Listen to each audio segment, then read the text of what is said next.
everybody.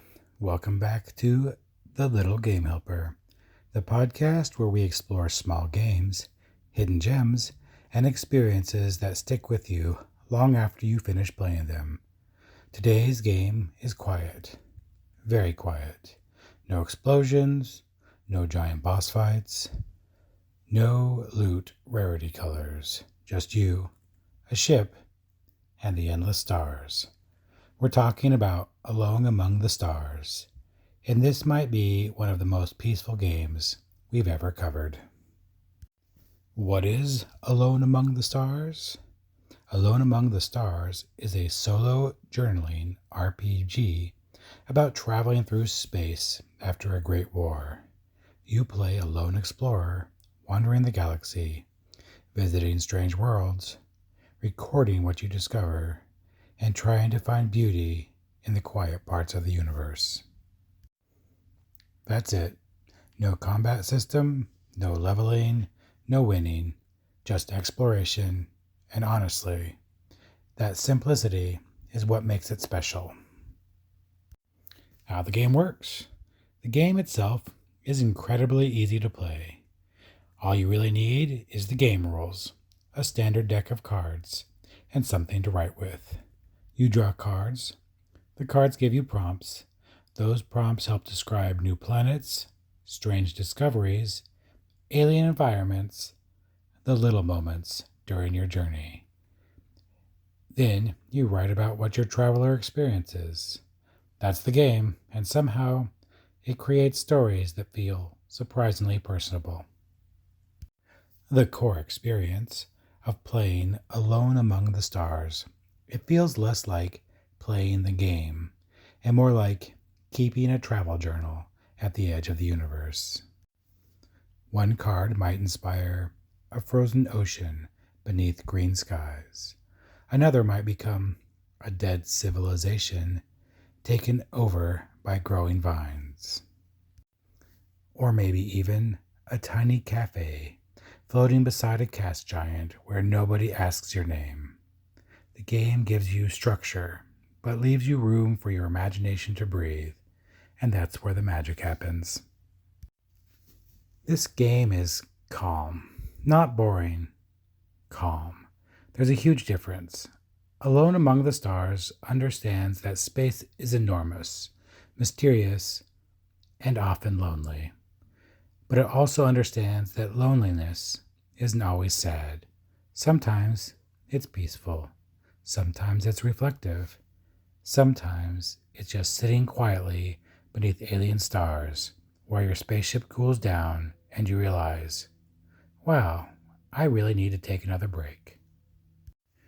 This game is about moments, tiny moments, and somehow those moments start to matter a lot.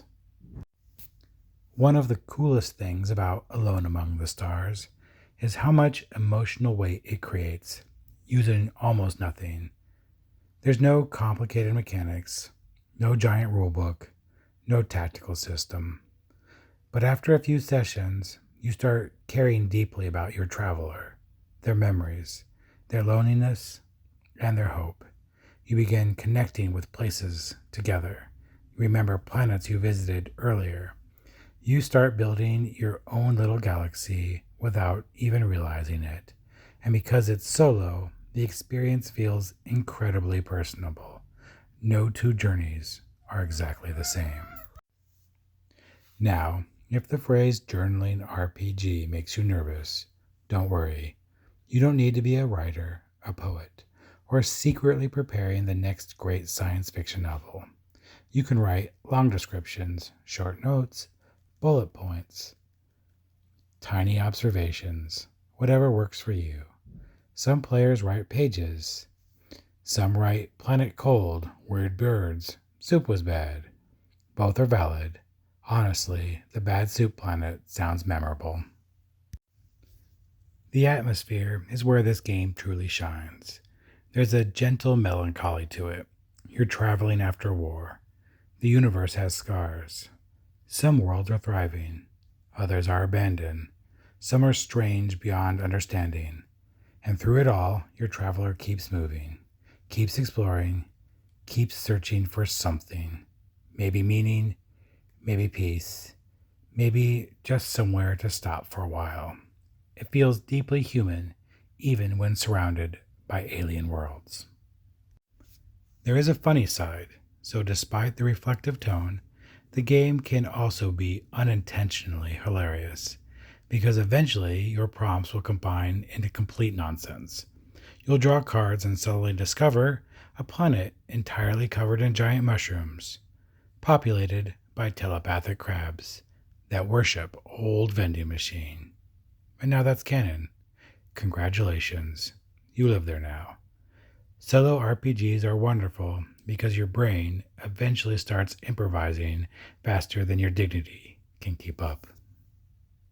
People love Alone Among the Stars because it creates space, no pun intended, for creativity without pressure. It's relaxing, portable, and easy to start, and incredibly good for creative inspiration, relaxation, world building, and reflective storytelling.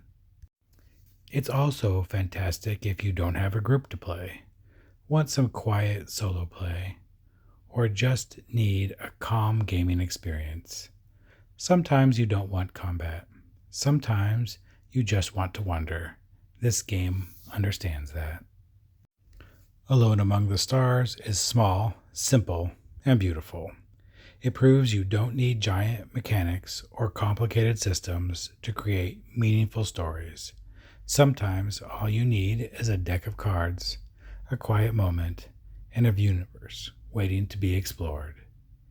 It's one of the most relaxing RPG experiences out there, and honestly, we probably all need games like that sometimes. That's our episode of Little Game Helper for today. If you enjoyed this episode, follow the podcast, share it around, and let me know what game you want covered next. You can find us on Instagram, Facebook, or our website, thelittlegamehelper.com. Until next time, keep exploring, keep creating, and remember, even at the edge of the galaxy, it's okay to stop and watch the stars for a while.